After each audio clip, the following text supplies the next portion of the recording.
Hi, Andrea Morsak-Grazzini, founder and CEO of WetheP.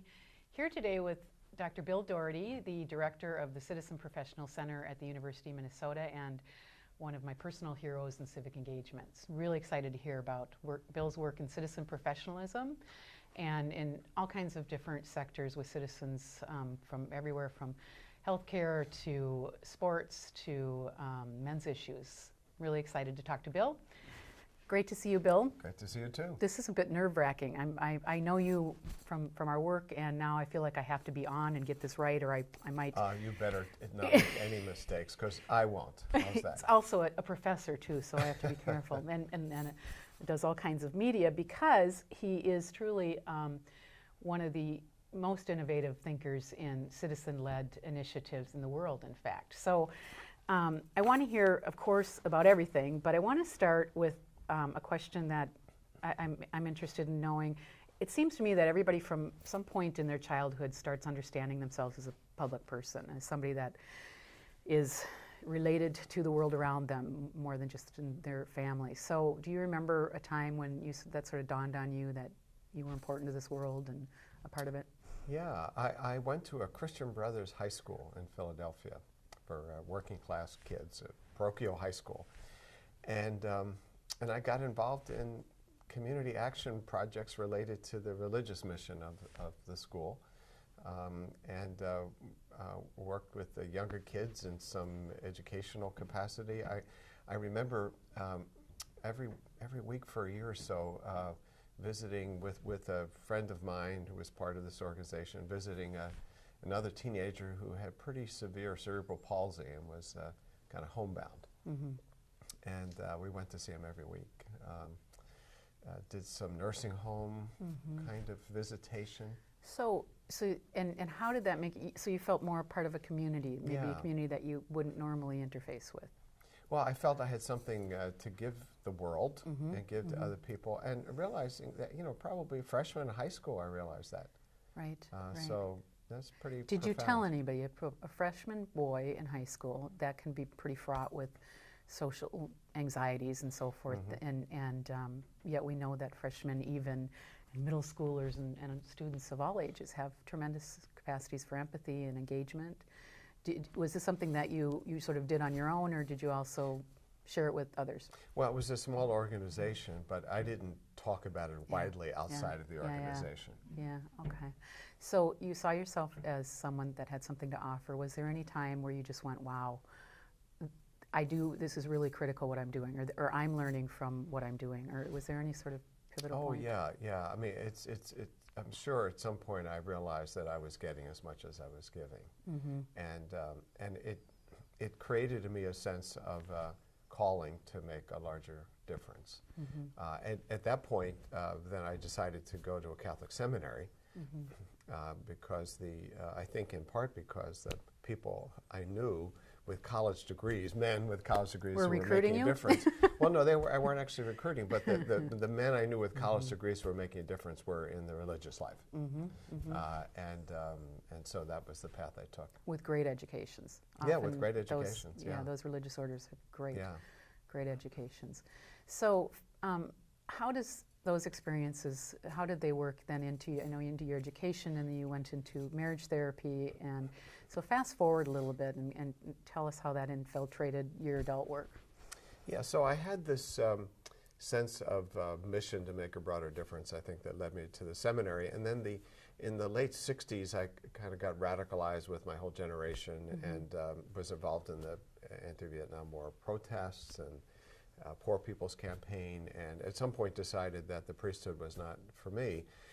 But I had worked with children and families in seminary in my pastoral work in the inner city. So I decided I wanted to do that kind of work professionally. But when I went to graduate school, I realize now in retrospect that although I was learning a lot about theory and research and education and clinical practice, there was a kind of narrowing of my focus to thinking about the families, the children that I would be directly serving. And so I look back, that was then at the kind of stripping away of a kind of broader sense that I'm part of something larger to make the world better, to, well, I can make the world better, I can make some particular people better. Right, right.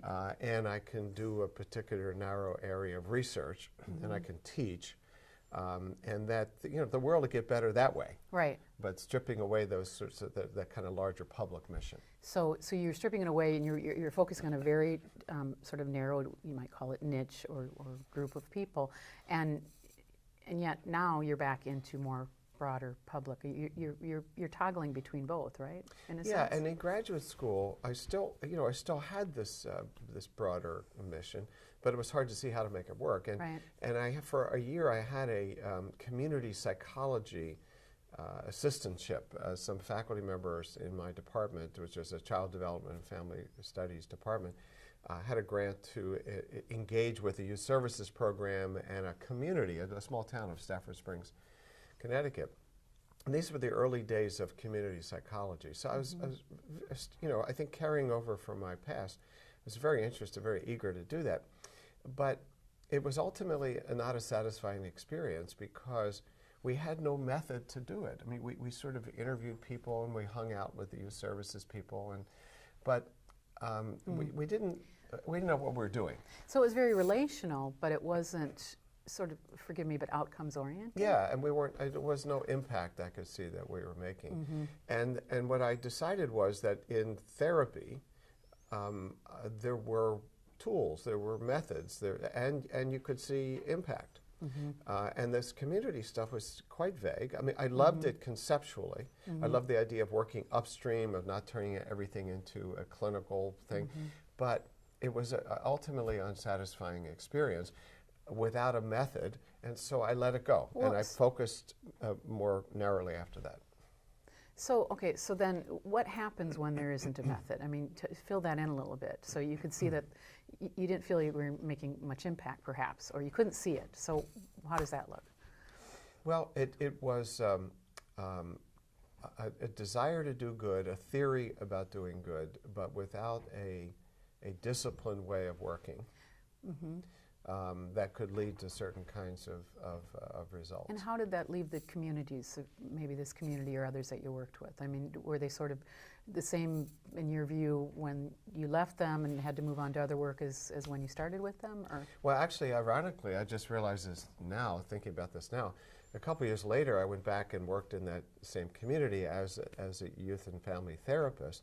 And there, I felt like I was making an impact. In fact, the mayor was the one that hired me, and I had my annual review with the city council, and they all knew how I was working and not working. So I actually had legitimacy in that town that I didn't have as this sort of walking around being a community psychology person.